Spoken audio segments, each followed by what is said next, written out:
Hello and welcome. This is Dr. Anil Joshi. Welcomes you to my educational series called Learn Radiology with Dr. Anil Joshi. And today's topic is fluoroscopy. This lecture is going to be delivered by myself. We are at the onset disclosing certain things. There are a lot of teaching material included in this which are our own, and it comes from the department from the earlier days. So the source itself is of our own department and our own PG students. However, at certain points, at certain illustrations, we have borrowed it from the net, which are royalty free and free downloads without a royalty or without any copyrights. Now we acknowledge with thanks all those who have indirectly helped us. Now today's topic, we are fluoroscopy. We are starting now. Here we go. I am Dr. Anil Joshi. Let us see the historical aspect first. The first generation fluoroscope consisting of a X-ray tube, the X-ray table and a fluoroscopic screen. Now the screen was of zinc cadmium sulfide placed over a patient's body in X-ray beam. Now what is the characteristic of this zinc cadmium sulfide? It's a fluorescent material, which means that if the X-ray hits it, X-ray will get converted into a visible light. Now radiologist looks directly at the screen, which is covered by layered glass. Now this layered glass is meant for protecting radiologist and particularly eye of the radiologist, because the X-ray beam comes directly from the tube through the patient and it comes over the fluoroscopic screen. Now this thing we'll be seeing in subsequent diagrams. Now rare goggles are also used, and they are used 30 minutes before examination. This is for adaptation. Now once the eyes are adapted, then only they can see in the dark, because the vision in the dark and vision in the daylight are totally different, which we will be discussing subsequently. Daylight vision is because of the cones and the night vision is because of the rods. So basically you have to convert a daylight vision into night vision, that is the vision for the rods and that is for the purpose of seeing in the dark. So we use rare goggles for that reason. Now you can see here X-ray table. Below the table there is X-ray tube, there is a patient as an object, and there is a fluoroscopic screen. Now what the fluoroscopic screen is consisting of? It's a layered glass, then there is a fluorescent screen, then there is a grid. Grid is to give you a good quality picture and to prevent a scatter. Then fluorescent screen is to eliminate when the X-ray hits it, and layered glass is to protect the radiologist. Now fluoroscopically viewed at the same level of the brightness as that of radiographs. Radiographs are what we see in the routine radiography department, what patient carries. And the fluoroscopically, the images we are seeing are also with the same level of brightness. Now X-ray tube under the table, over the table, or in a C-arm can be there, and that can as well image fluoroscopy. Now image intensifier above the patient in the cartridge. Now what the image intensifier does is, instead of seeing a fluorescent screen directly through the radiologist, there is a device of image intensifier which again intensifies or it increases, enhances the signals, and therefore it will be seen better clarity on the IITV, and most importantly it is with the daylight vision. Now carriage also has the power drive controls, spot film selections and a tube shutters. These are required. One is for KVMS fluoroscopy, then second is to control the spot films, and third is the tube shutter. Now red goggles. Now what red goggle does? The light passes through the cornea. Between the cornea and the lens is an iris. Iris acts as a diaphragm and contracts in bright and dilates in a dark. That is called as a response to the light, and it is different in day and in the night, as it is well appreciated with this net download diagram. Now light hits the lens, which focuses the light into the retina, whereas the cones and the rods awaits. Now cones are centrally placed, rods are peripherally placed. That is the normal eye anatomy. Now we have got rods and cones.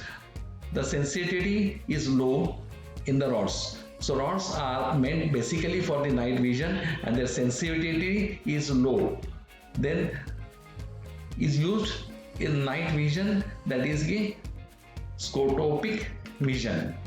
Then dims objects seen better peripherally. Then there can be patients or there can be a color blindness which can reduces again a diagnostic accuracy in the individuals who has got color blindness and do not perceive details, versus cones are less sensitive to light.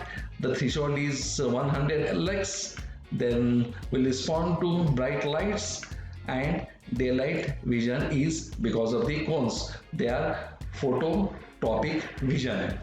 Then they perceive colors, so the colors are better appreciated by cones than the rods. In other words, they are seen better in daylight than in the night vision, and they perceive fine details, which is most important from our point of view. The dim fluoroscopic images of the past required the use of rod vision.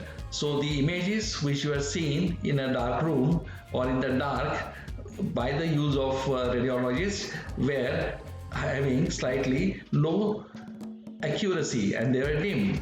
This type of vision resulted in a poor visual acuity and therefore poor ability to detect shades of gray. After all, radiology is a gray shades. The different gray shade produces different contrast and they differentiate different organs. What was needed was a way to produce cone vision without exposing the patient to the high radiation. Now what does it mean? That if the visual accuracy is more, the diagnosis will be made faster and there will be less exposure of the patient to the radiation. Now what image intensifier does? Image intensifier receives remnant X-ray beams converted into light and increases the light intensity now 5000 to 30,000 times. So that means the accuracy of X-ray reading the details of the image significantly enhances with the use of intensifier. Now let's see how the image intensifiers are designed. The image intensifier tube is an evacuated glass envelope, that is the vacuum tube, and it contains four basic elements. One is input phosphor and phosphocathodes. Second is electrostatic focusing lens. Third are accelerating anodes. Then there are output phosphors. Now see here the diagram is there. You can see first the input phosphor and the phosphocathodes. Now here you can well appreciate it. The X-rays or photons are coming by this direction. Then this is a aluminium substrated and a fluorescent screen is in the between.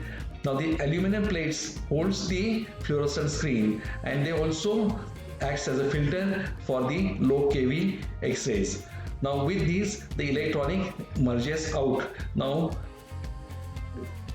through the photocathode. Now this is an output phosphor. Output phosphor has got a thin aluminum layer, then the electrons are passing and it is getting converted into a visible light. So the conversion of X-ray first into electrons, the electrons then get converted into visible light, and that's how a fluoroscopic images are produced. Now output phosphor and photocathode we'll see in more detail. The input fluorescent screen is in image intensifier is calcium iodinate. The input phosphor of older image intensifier were silver activated zinc cadmium sulfide.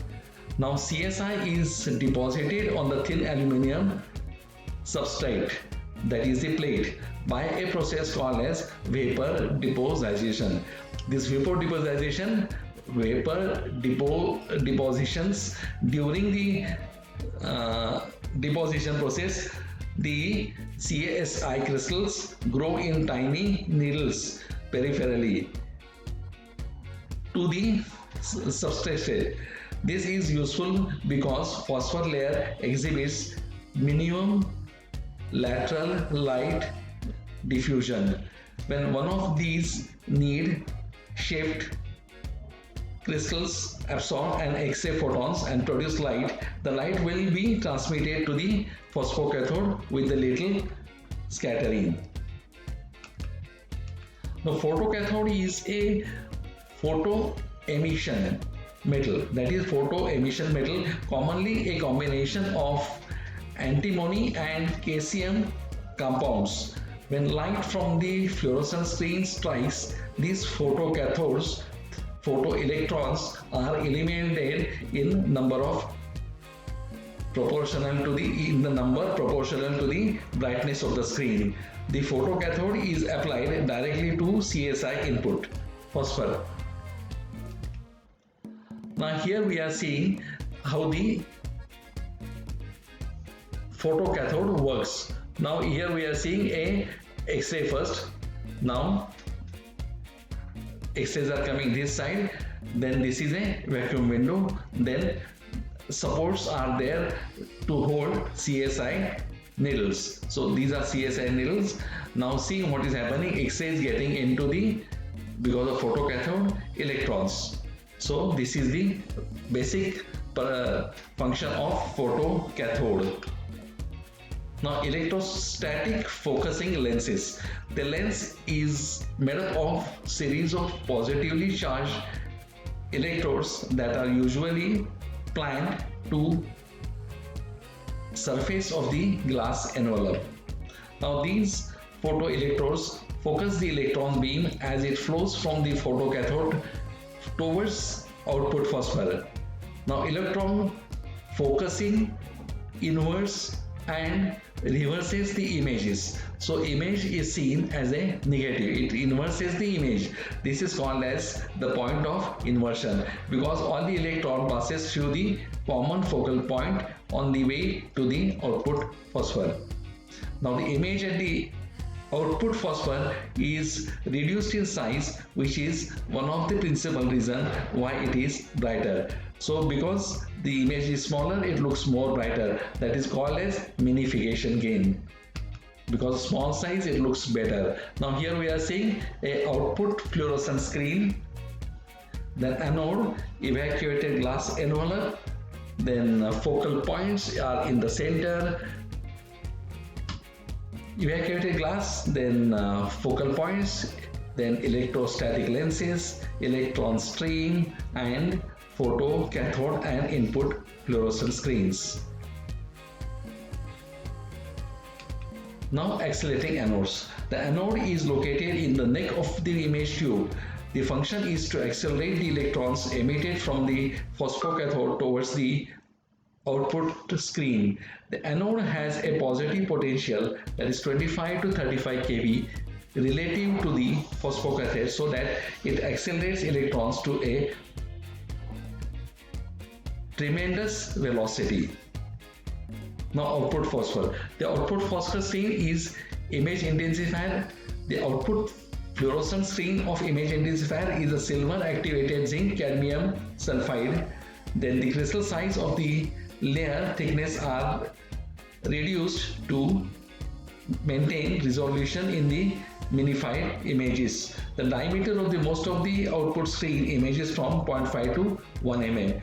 Because the electrons are greatly accelerated, they emit more light photons at the output screen than were originally present. Because of this, there will be enhancement of the image contrast and image clarity, and more image details will be seen. The number of light photons are increased approximately to 50-fold. Now output phosphor. So here we are seeing a vacuum window then output window, visible light that is coming out, and how they are produced is because of the electron. They are hitting the light absorber and then a light is coming out. Now let's see the sequence. The first, the beam exits the patient, then it hits the input phosphor, that is calcium iodide CSI. Tightly packed needles produce excellent spatial resolution. Now spatial resolution is excellently produced because of the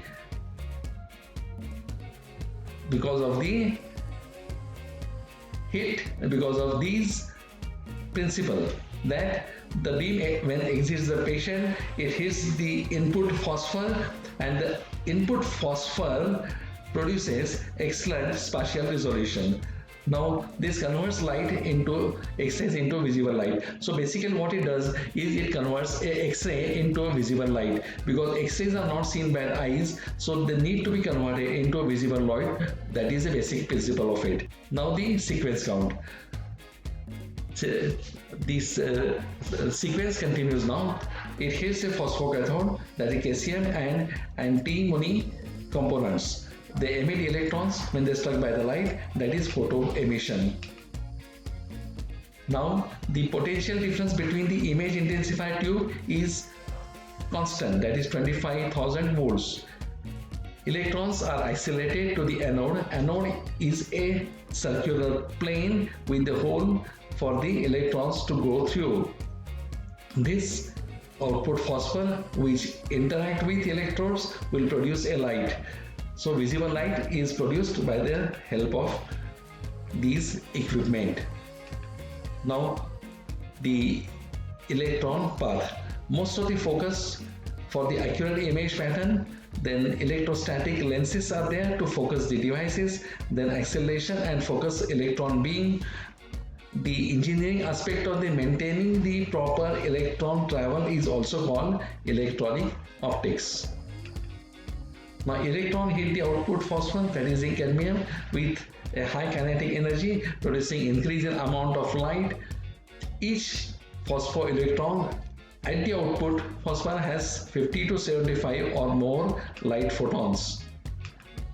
Now ratio of the number of light photons at the output phosphor to the number of X-rays at the input phosphor is called as a flux gain. Now flux gain is equal to output light photons, then input X-ray photons. These two determines it. Now there is a magnification gain.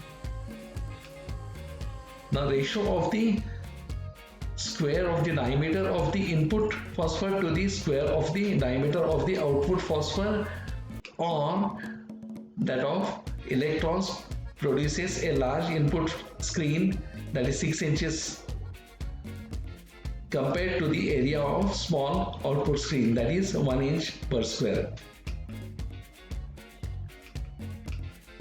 Now let's try this math. 6 inch square is equal to 36. 1 inch square to 1. Magnification gain is 36. Now let's come to brightness gain. Magnification gain, X-ray flux gain. Magnification gains, that's the first thing. Second is increase illumination level of the images. Then third is ratio of the intensity of the illumination of the output phosphor to the ratio of intensity at the input phosphor. Now conventionally the brightness gain is usually 5,000 to 30,000. Then there is a conversion factor, ratio of the intensity of the illumination at the output phosphor measured in the candela per meter square to the ratio intensity at the input phosphor. Now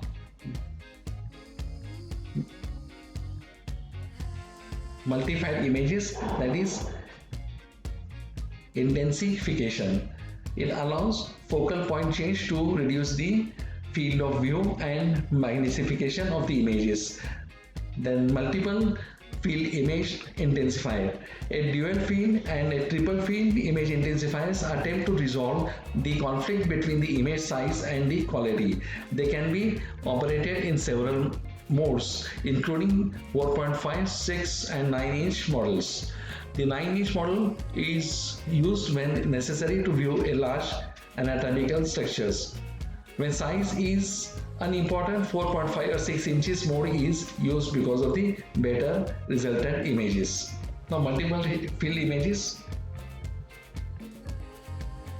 Field size is changed by approximately a simple electronic principle. That is, the higher the voltage on the electrostatic focusing lens, the more the electron beam are focused. In 9-inch mode, the electrostatic focusing voltage is increased. The electrons focused to a point cross close to the output phosphor, and final image is actually smaller than the phosphor. Now this image tells you how a dual field image intensifier works. Then this is multiple field image intensifier. Multiple field image intensifiers. In the 6-inch mode, the electrostatic focusing voltage is increased and the electrons focus further away from the output phosphor. After the electrons crosses, they diverge, resulting in enlarged image which is larger than the output phosphor. Therefore, in 6-inch mode, only the central portion of the image is seen.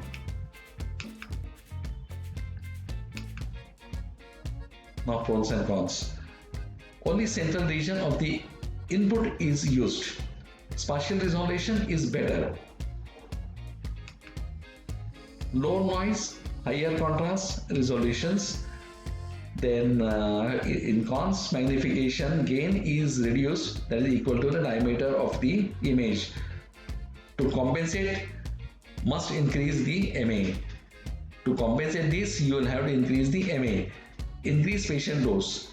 That is, because of increase in MA, patient radiation dose will increase. Then vignetting, that is the reduction of the peripheral brightness. Now how it is achieved? The electric field that accurately controls the electrons in the center of the images are not able of the same degree of control for the peripheral electrons. Now peripheral electrons do not strike the output phosphor where they ideally should. They tend to flare out from the ideal course. Now result is unequal magnification, which produces peripheral distortion. That is, unequal magnification also causes unequal illuminations. The center of the output image is bright than the periphery. Now a fall of the brightness at the periphery of the screen is called as vignetting. Now distortion of image. Now this gives you the idea how the images are distorted. That is input image and output image. Now come to summary. Early fluoroscopy was accompanied by radiologists looking directly at the fluoroscopic screen. The image on the screen was only 0.001 as bright as image on routinely viewed radiographs, so dark adaptation of the eye was impaired. So what does it say? It says that earlier fluoroscopy was done with the help of in the dark. In the dark, again it was said that rod has got less discriminating power, less sensitivity to colors, and therefore they were not as much accurately for diagnosis as that of the rods. And to convert a daylight vision from night vision was a basic aim of image intensifier. So what image intensifier did was it converted the dark vision into a daylight vision, therefore increasing accuracy and a comfort level. In 1950s, image intensifier elevated this situation by producing an image bright enough to be viewed with the cone vision, but that will give patient additional radiation This input phosphor of the modern images intensifier is cesium iodide, and the output phosphor is zinc cadmium, which are more efficient, and they are giving more brightness, that is they give more, eliminate more visible light, and therefore they give a excellent delineation of the images. Brightness gain is one of the product of minification gain and flux gain. So with that we come to a end of image intensifier. How a earlier radiography which was done in the dark has been changed to a image intensifier, which has really reduced the radiation, increased the accuracy, giving more details of the images, and definitely giving a better comfort or diagnostic accuracy to radiologists. Now, with this all, we come to end of our lecture. I thank you for giving your valuable time to me. Please note, radiology is not a race; it's a process. Be a part of it and enjoy the feast of knowledge. It was a radiophysics lecture. Radiophysics we should know because that will give us a limitation also of the modality. That will give us idea also why we should prefer a daylight image intensifier images to a dark. It will give us idea also why we should have proper dark adaptation before seeing a image. And with all these, I am Dr. Anil Joshi logging off till we meet again. Thank you. Take care. Give best to your patients.